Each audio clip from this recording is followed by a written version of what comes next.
pas di puncak karir saya, Ya. sebetulnya puncak karir saya sakit gitu.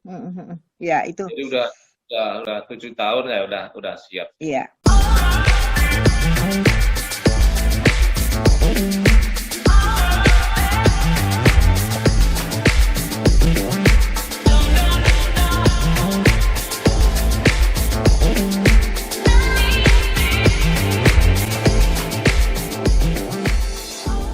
Jadi memang Tuhan menghendaki seperti itu, Pak, Bapak, supaya istilahnya apa ya, Kak? Saya sih nggak bisa ngomong bahwa Bapak harus mawas diri atau apa. Kemungkinan memang Tuhan belum memberikan apa yang diinginkan, gitu kan.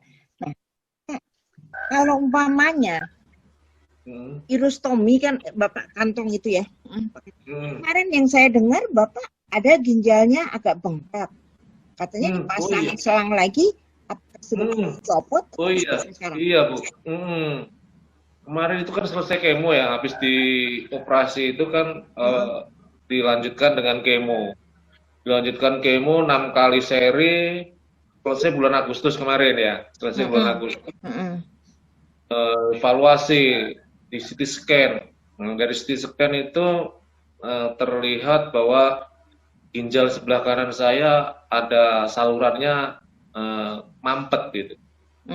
Jadi ginjalnya membengkak. Akhirnya saya dinepros, dilubangin punggungnya ke ginjal untuk pasang kateter lagi. Jadi kayak pasang kateter lagi Bu. Jadi dari punggung. Jadi sekarang saya pakai kantong 2 nih. Tapi yang dari stomanya sendiri keluar nggak Pak cairan? Oh lancar. Tapi yang dari kiri lancar. Ginjal yang kiri. Ya ginjal gitu.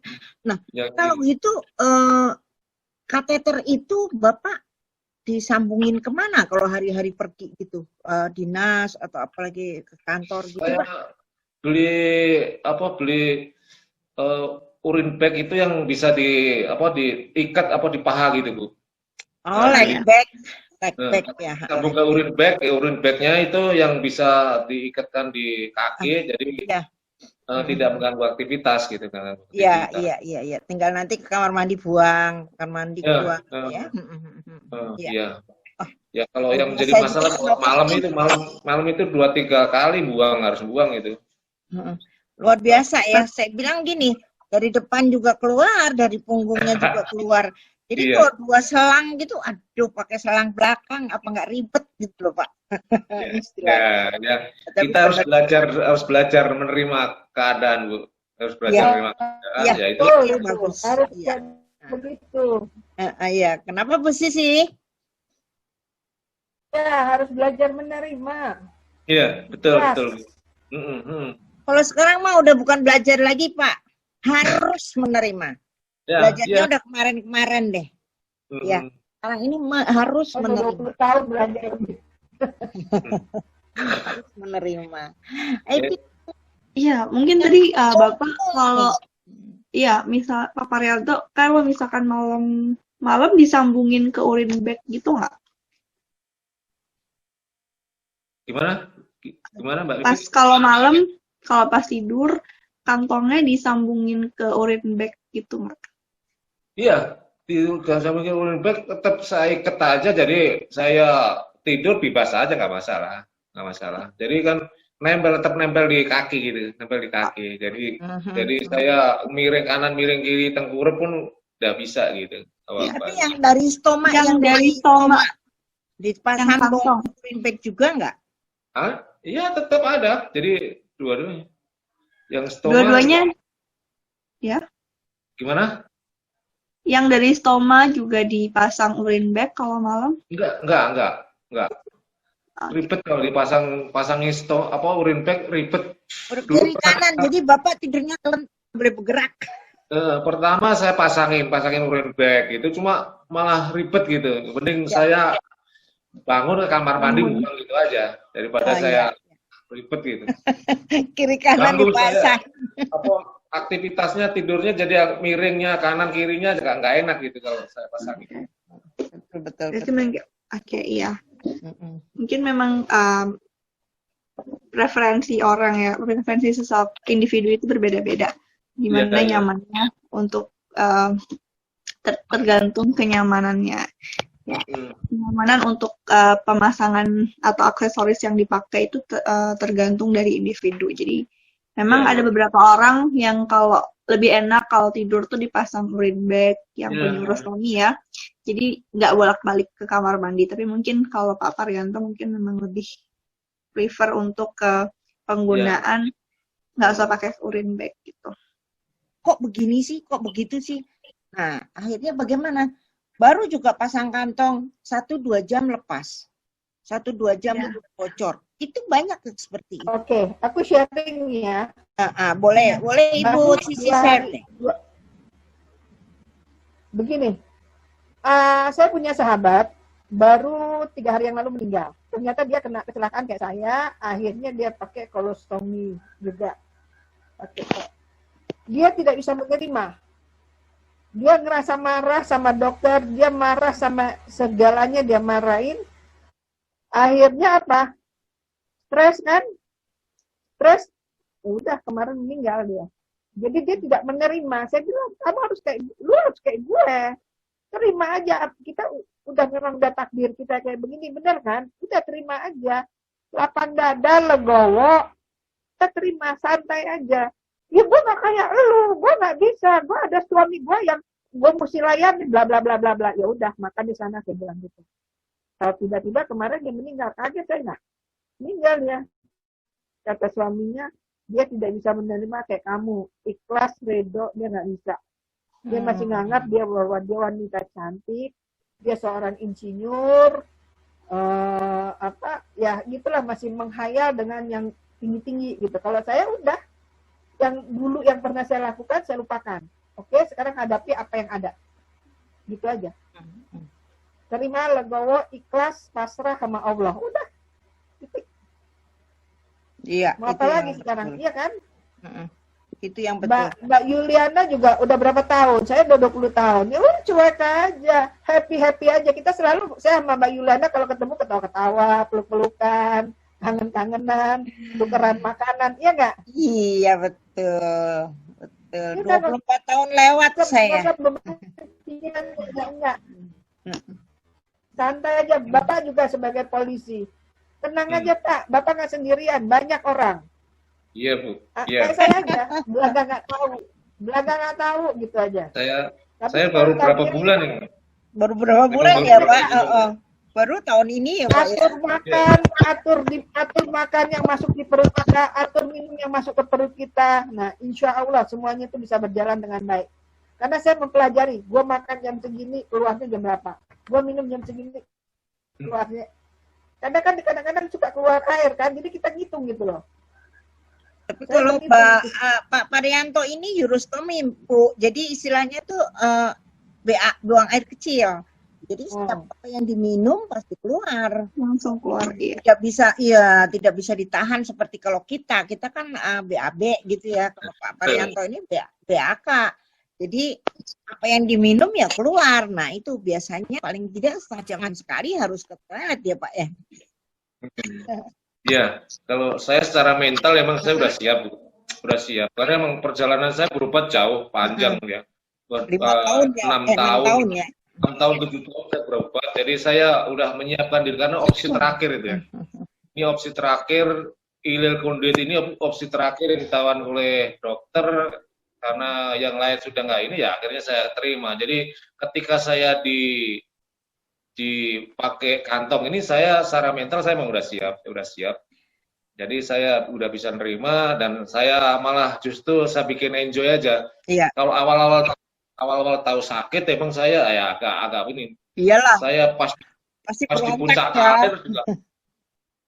Pas di puncak karir saya sebetulnya puncak karir saya sakit gitu. Iya, itu. Jadi udah 7 tahun ya udah siap. Iya. Pak Parianto, tadi kalau kan tadi pernah bilang ya pernah lecet-lecet kulit sekitar stomanya. Halo? Iya. Pernah lecet di sekitar stomanya. Waktu itu bagaimana cara Bapak untuk merawat kulit-kulit sekitar stoma yang lecet gitu? Boleh di-sharing nggak?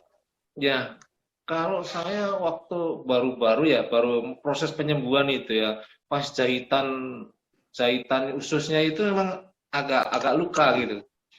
Terus dikasih obat salep itu, dikasih obat salep saya olesin kalau pas ganti stoma, alhamdulillah sekarang udah bagus ya. Yang jadi masalah itu kalau Kena itunya ikat khususnya ketekan itu, kalau pas pakai ya. celana itu ketekan itu, nah itu mungkin agak neken itu yang bisa agak perih dikit gitu. Perih. Pernah sampai lecet gitu nggak Pak? Enggak sih, enggak. Ya akhirnya kalau gatel pun kita kuku jangan sampai panjang-panjang, nanti takut lupa gitu. Iya. Ya, jadi sampai kuku itu panjang itu, sebelum panjang udah kita potong, nanti takut kalau lupa garuk. Kadang-kadang emang saya kan stomanya tak lapisin lagi plester tuh biar awet gitu. Pinggir-pinggirnya saya lapisin plester lagi biar agak awet gitu. Kalau enggak cepet ini. Biar yang dari Ibu Yuliana itu cukup 1 bulan gitu. Cukup ya Pak? Ya. Alhamdulillah cukup lah. Ya lama awal-awalnya emang boros, kemungkinan karena belum pengalaman ya. Kali lama-lama pakai plester, pakai ini, jadi agak bisa bertahan, Bu. Alhamdulillah kalau begitu Pak. Iya, begitu. Barangkali Bapak punya saran atau tips untuk para osteomit yang lain yang masih masa awal-awal gitu ya Pak. Biasanya kalau awal-awal itu kan kalau Bapak saya nilai sudah siap.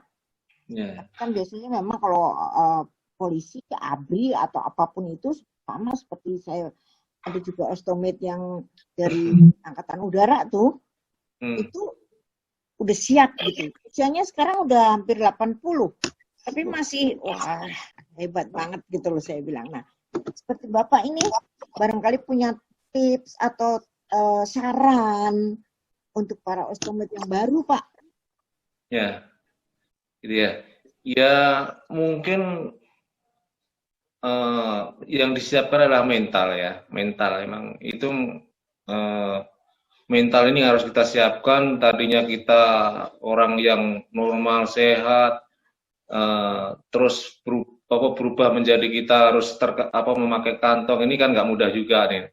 Kalau belum disiapkan mentalnya, ya ini memang harus menyiapkan mental bahwa kita ini ya ada ujian seperti ini, kita harus ikhlas gitu, harus ikhlas dan ya harus bisa menerima takdir. Kalau saya nggak bisa ya mungkin saya ya sudahlah, saya berobat sudah luar biasa, saya dioperasi itu udah 17 kali dari yang terakhir yang kemarin, udah 17 kali saya namanya dibius itu udah 17 kali saya. Ya itu aja Bu, mungkin saran saya ya kalau bagi calon osteomit yang baru ya kita harus siapkan mental dan bisa menerima keadaan, ini bagian dari ujian kita dari Yang Maha Kuasa dan kita harus bisa menerima. Itu aja, kita nggak bisa menentukan apa-apa, manusia ini kita nggak bisa menentukan apa-apa. Kita harus hanya bisa menerima apa yang sudah dianggap baik oleh Yang Maha Kuasa, oleh Allah, ya kita harus diterima. Itu kunci saya Bu, yang saya jalankan selama ini sehingga saya masih bisa survive sampai sekarang. Terus saya juga emang tinggal 2 tahun lagi saya dinas ya. Jadi saya nikmatin aja. Ya, tiap minggu saya usahakan kalau libur ya saya ajak jalan-jalan sama istri, ya gitu aja untuk nyenengin aja. Putra berapa Pak? Putra Bu? Putra saya 3 Bu, laki-laki semua, 2 udah kerja, yang 1 masih kecil, masih SD kelas 6. Yang kakaknya udah kecolongan ya Pak? Iya, tadinya pengen punya anak cewek. Iya. Laki-laki. Ya, sudah bersyukurlah, berarti sudah ada keturunan, sudah ada. Iya. Terus, menurut Bapak, harapan Bapak mengenai kantong stoma? Nah, ini yang penting bagi saya nih Bu. yang menjamin ketenangan saya juga. Nah, itu dia. Yang jamin ketenangan saya. Ya kita memang mau nggak mau kita harus tergantung dengan ibu nih. Bukan saya YKI nih. YKI, Pak. Iya, ketergantungan dengan YKI nih. Karena kalau nggak ada YKI emang berat sekali, apalagi nanti saya sebentar lagi pensiun, Bu. Jadi kalau nggak ada YKI mungkin uang pensiun saya habis buat beli kantong. Betul Ya saya juga. berharap YKI tetap bisa ya eksis untuk membantu masyarakat seperti kami ini untuk selalu ya jangan jangan sampai mana ada cerita waduh mampir dihentikan gimana lagi saya, Bu. Ya. Nyari kemana lagi.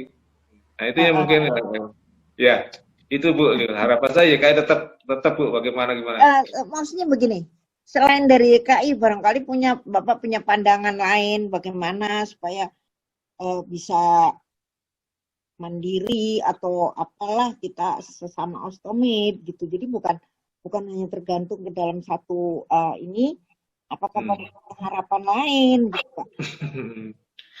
Ya. Kalau nggak dari YKI, dari rumah sakit kadang-kadang dikasih juga, cuma 2 ngantrinya luar biasa, nggak tahan saya, Bu. SDM ya, Pak? Ngantrinya cuma dapat 2. Ya, antrinya 1 jam, Pak. Antrinya seharian. Ya, betul. Ya untuk sementara belum ada nih, Bu, gimana saya nih. Mungkin ada pengalaman dari osteomed yang lain, ada kantong yang murah, beli yang murah gitu. Saya dengar kalau dari luar negeri itu harganya murah gitu. Ya. Kok di Indonesia jadi mahal sekali nih. Ya, karena biaya masuknya, Pak. Harusnya pemerintah lebih bijak lagi membebaskan Nah, biayanya. itu Pak maksud saya. Barangkali Bapak Harusnya bisa. pemerintah bijak itu. Kalau kemarin saya beli 1 kantong itu hampir 350. Coba bayangin, Bu, berapa sebulan saya habis berapa gitu kan? Gaji saya pensiun habis. Itulah yang saya maksudkan, bahwa barangkali dari pihak pemerintah atau dari BPJS sendiri ada jaminan bahwa kita ini dapat jatah sebulannya sekian gitu. Rumah sakit paling kasih 2, saya juga selalu 2 Pak kalau dari rumah sakit. Di Darmais 2. Saya diresepin dokter 10, itu kasihnya 2. Iya, betul. Tapi dikeluarkan 2. Betul. Iya. Ya, harapan saya mungkin pemerintah, negara bisa membebaskan biayanya supaya ya bisa terjangkau oleh kita-kita gitu. Karena Ya, emang atau pemerintah sekali kalau gitu ya, Pak. Bisa jadi kan? Karena kantong ini kan masih dari impor semua ya, Bu ya? Iya. Belum ada produksi negeri. Belum ada produksi Indonesia. Ya, makanya harapan saya yang lain ya itu pemerintah bisa membebaskan biayanya supaya bisa terjangkau lagi, dan yayasan kanker mungkin kalau agak ada biayanya juga lebih bisa membaginya lebih banyak lagi mungkin ya, Bu ya. Iya, betul. Betul. Iya itu, Bu, itu. Ya. Oke, saya ini istilahnya itu makanya tadi saya menanyakan bagaimana harapan Bapak mengenai kantong stoma seperti itu. Ya. Kita mengandalkan dari IKI terus, ya IKI selalu siap pastinya. Tapi kan apakah kita nggak punya niatan bahwa bisa loh, kalau bisa kita berdiri sendiri atau bagaimana? Kalau harapan Bapak ada cita-cita lah, ada impian gitu loh, Pak. Gimana ya, Bu? Ayo titit. Itu Bu Sisi ngapain itu? Sampai ngerjain kerjaan. Wow. Kalau Bu Sisi gimana, Bu Sisi? Ya udah pasrah aja deh, apa kata YKI dapat syukur alhamdulillah, kalau enggak ya apa kata Allah dari jalan. Masalah gini, saya kan kemarin terakhir ada operasi pengambilan tumor di otak, di kepala.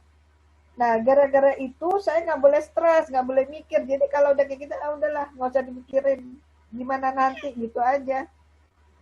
Kalau saya mikir, stres dikit, itu yang namanya sakit udah segala macam di tubuh saya. Karena saraf kan, kepala saya dibelah.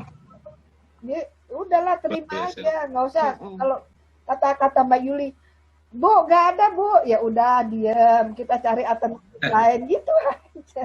Bu ada Bu, oke, gitu aja. Iya. Iya, iya, iya. Nggak usah dibikin jadi apa ya, jadi pusing gitu loh. Jadi beban gitu ya, Pak. Saya kalau di rumah nggak pakai kantong. Oh, kalau Pak Parianto nggak bisa, Ibu. Nggak bisa. Oh, saya nggak basah bisa. semua kalau Pak Parianto.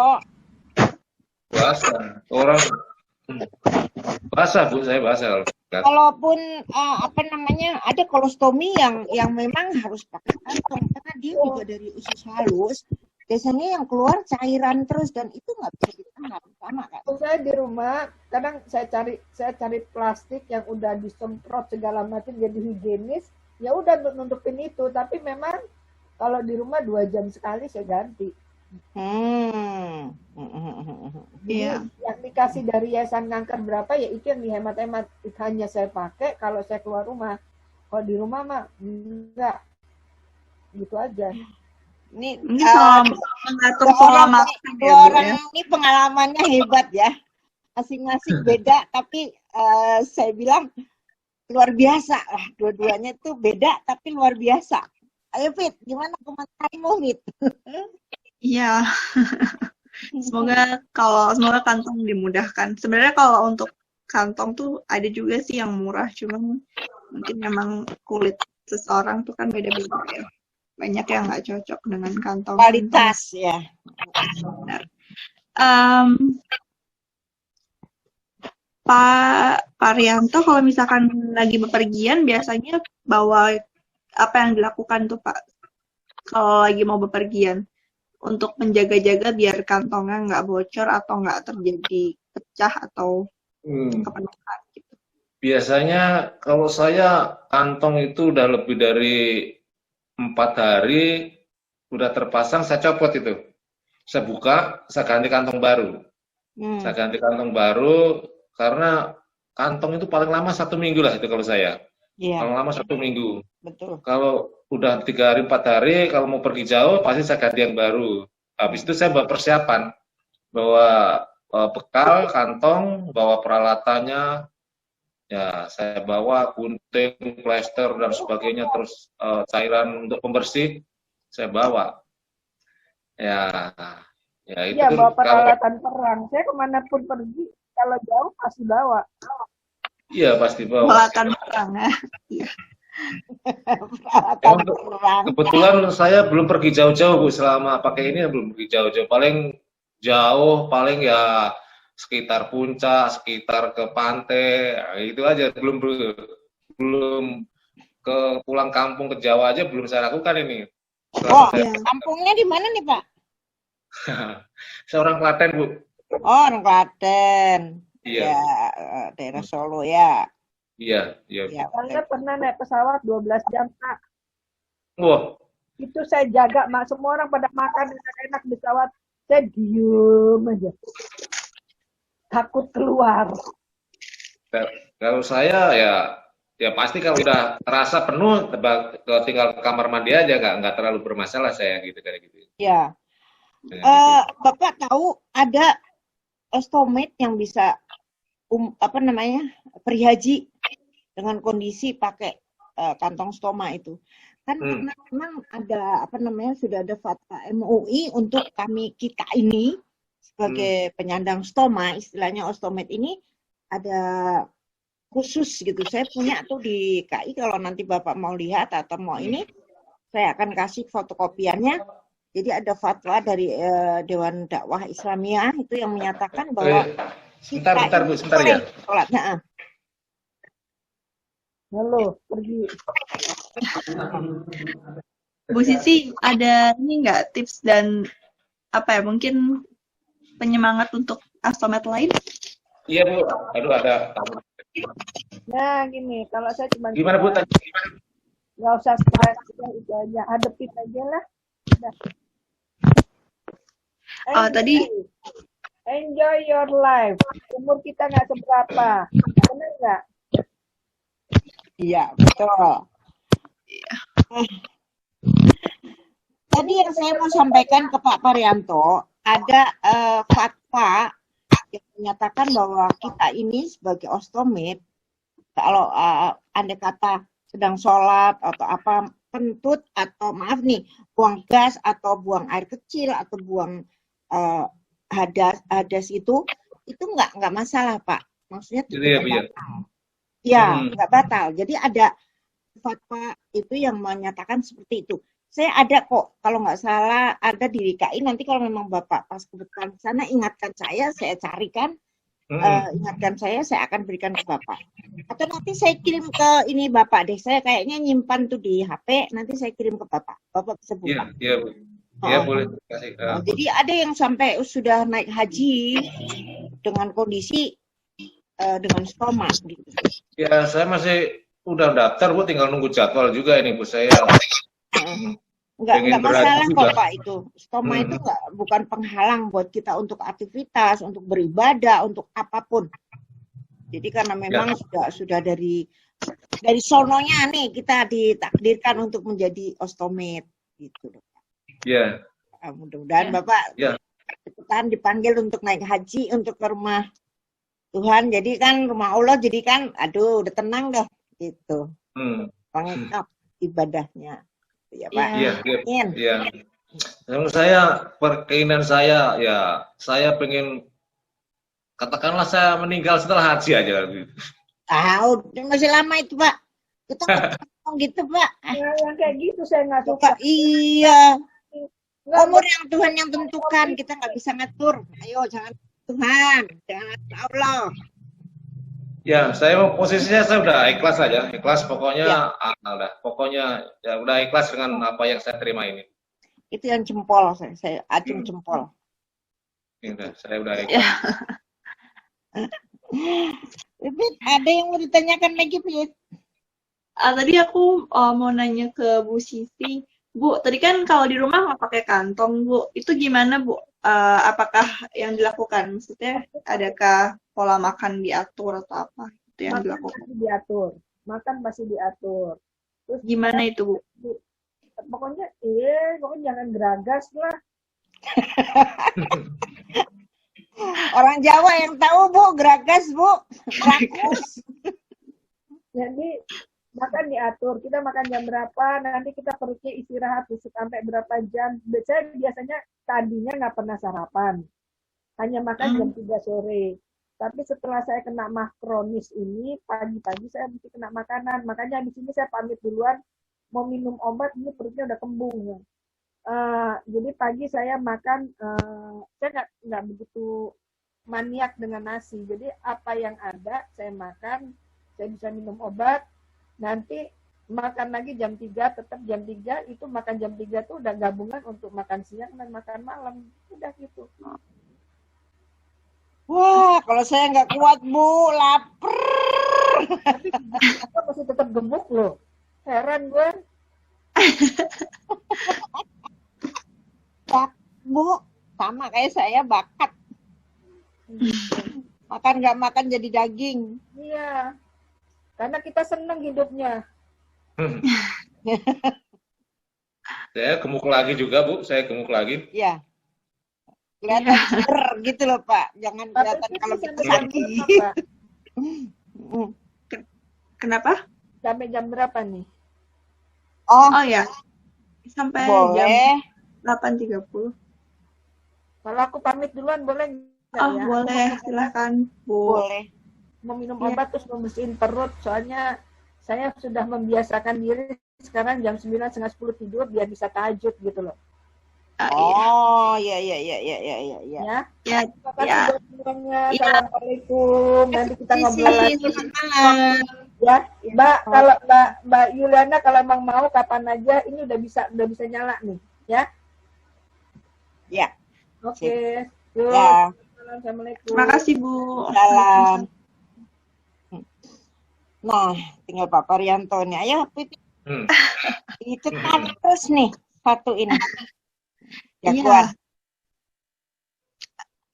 Oh iya, tadi kalau berarti kalau bepergian pakai kantong, selalu bawa kantong ya Pak ya. Jadi terus Kalau misalnya pernah nggak Pak, kalau misalkan bocor gitu, misalkan ya ada nggak pernah nggak pengalaman memasang terus bocor terus gitu, gampang bocor. Selama ini kan Bapak bisa bertahan 4 hari ya.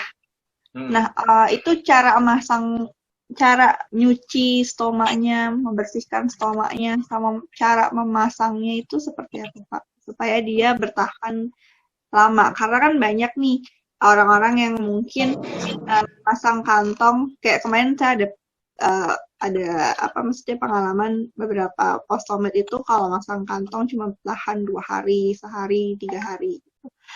Mungkin kalau dari pengalaman Pak Parianto, gimana caranya bikin kantongnya awet tahan beberapa hari? Apalagi kan kalau air BAK itu kan cair, jadi lebih gampang basah. Itu gimana Pak? Kalau pengalaman saya itu kita bersihin dulu, bersihin sudah bersih, terus kita keringkan. Jadi waktu masang itu harus posisi kulit itu harus dalam keadaan kering, harus kering, benar-benar kering. Nah setelah kering baru kita tempelkan, terus tempelkan agak ditekan-tekan sih gitu ya, biar lem itu rata gitu. Biasanya suka pakai pakai pasta itu gitu, tapi saya udah jarang saya lakukan pasta itu.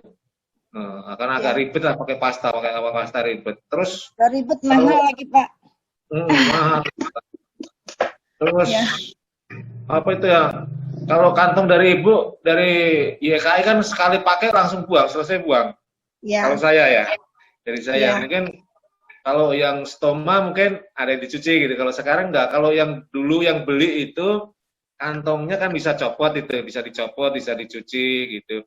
Tinggal tupis.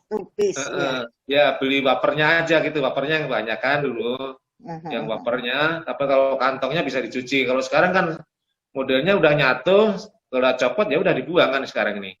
Iya. Gitu. Ya itu pengalaman saya kayak gitu, Mbak Bibit. Oke. Bapak nyucinya pakai apa tuh Pak? Kalau boleh tahu?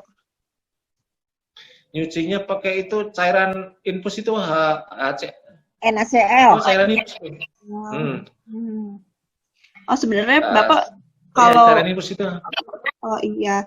Kalau untuk stoma itu sebenarnya bisa dicuci pakai air matang atau air biasa Pak, sambil disabun gitu. Kayak kita cebok biasa itu nggak apa-apa. Oh gitu ya. Iya, kalau stomanya ya. Ya, stomanya iya, tapi kalau untuk apa? Yang nefrostomi. Itu saya cuci pakai air air infusan itu kan, itu saya cuci. Kalau dulu yang pakai yang misa itu, kantong yang misa itu yang saya cuci pakai air itu. Saya cuci pakai air. Iya. Memang kalau yang nefros pakai NaCl ya. Iya. Ya. Kalau nefrostominya memang lebih baik pakai NaCl. Tapi kalau yang stoma, yang usus itu bisa pakai air biasa.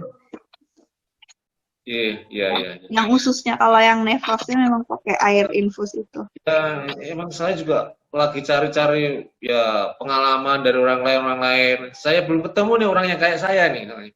Banyak, tapi kalau yang nefrostomi itu jarang Pak. Tapi kalau neurostomi banyak. Saya kalau di yayasan itu saya ngobrol-ngobrol belum ada yang sama kayak saya gitu. Jadi saya pengen sharing sebetulnya juga, gimana gitu. Karena yang saya kan istilahnya juga baru, juga belum ada 1 tahun gitu. Iya. Cuma ya saya sudah merasa pede aja, nggak ada mau mempermasalahkan pakai kantong kan. Bapak suka buka YouTube kan?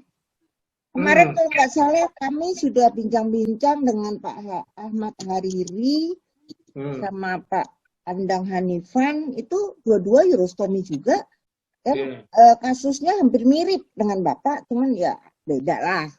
Ya kemarin yang ibu wawancara itu ada ya, sama, makanya saya itu yang siapa itu yang laki-laki juga itu. Pertama, Ahmad Hariri itu dia perjalanannya 10 tahun malah untuk membuat stoma itu perjalanannya 10 tahun. Itu guru SMA itu. Ya. Karena waktu itu saya ada dokter itu nyarankan operasi, ada yang nyarankan enggak. Jadi saya agak ini juga waktu itu. Agak ini juga. Cuma terakhir karena udah CA-nya itu merambat ke saluran kemihnya, ya udah saya putuskan ya dioperasi lah. Iya, daripada kemana-mana, Pak. Iya, ya kemana-mana ya. Tambah parah lagi nanti. Iya. Iya. Berarti memang selama ini ya Pak, harus tadi ya trik dari Bapak harus sampai kering dulu baru dipasang kantongnya. Ya. Ya. Memang kalau mencuci di stomet-stomet itu bisa pakai NaCl atau sabun biasa. Cuman kalau untuk Pak Prarianto ini memang beliau karena nefrostomi jadi memang harus menggunakan NaCl ya Pak ya. Iya. Iya, saya pakai NaCl. Iya, harus NaCl. Iya. Kalau untuk nefrosnya. Oke, Pak Prarianto, kalau mungkin kalau Bu Yuli ada yang mau ini lagi? Rasanya cukup ya, udah luar biasa deh. Saya salut sama Pak Prarianto ini. Mudah-mudahan aktivitasnya dapat kantong semoga lebih banyak deh Pak. Doakan saja ya Pak. Doakan saja. Ya, mudah-mudahan Bu, saya berdoa Bu, karena emang karena itu istilahnya mati hidup kita kan istilahnya. Betul Bu. Aduh. Karena gini, kalau untuk buang air kecil mungkin karena makan sih nggak masalah, karena apa? Keluarnya kan nggak lewat situ. Nah, kalau kayak saya ini BAB, Pak, saya lebih baik tidak makan daripada tidak punya kantong. Kadang-kadang mikirnya seperti itu. Karena kalau makan kan mau nggak mau keluar, Pak. Ya kan? Iya. Sekali di dalam perut terus kan nggak mungkin.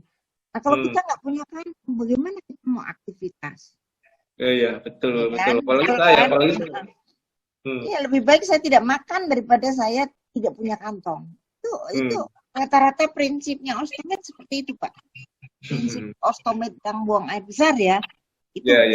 Jadi kita sama-sama berdoa, mudah-mudahan dilancarkan, YKI dilancarkan, dan barangkali ada donatur atau apa uluran tangan dari mereka untuk kita bisa menyediakan kantong stoma ini lebih banyak dan supaya lebih mencukupi dalam sebulan. Amin Bu. Amin Bu.